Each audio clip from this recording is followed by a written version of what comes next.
The carpenter and the Bridge Two friends lived on adjoining farms.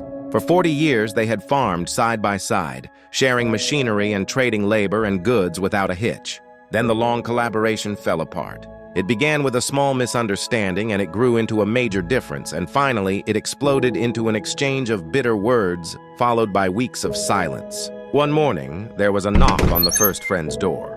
It was a carpenter looking for a few days of work. "I do have a job for you," said the older friend. "Look across the creek at that farm." "That's my neighbor, in fact. It's my old best friend. Last week there was a meadow between us, and he took his bulldozer to the river levee, and now there is a creek between us. He did this to spite me, but I'll do him one better. See that pile of lumber? I want you to build me a fence, an 8-foot fence, so I won't need to see his place ever again." The carpenter said, "I think I understand the situation. Show me the nails and the post-hole digger, and I'll be able to do a job that pleases you." The farmer had to go to town for supplies, so he helped the carpenter get the materials ready, and then he was off for the day. The carpenter worked hard all day, measuring, sawing, and nailing. About sunset, when the farmer returned, the carpenter had just finished his job. The farmer's eyes opened wide and his jaw dropped. There was no fence there at all.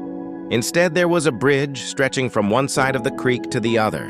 A fine piece of work, handrails and all, and the neighbor, his old friend, was coming across, his hand outstretched. "You are quite a man to build this bridge after all I've said and done," the neighbor said. The two friends met in the middle, taking each other's hand. They turned to see the carpenter hoisting his toolbox on his shoulder.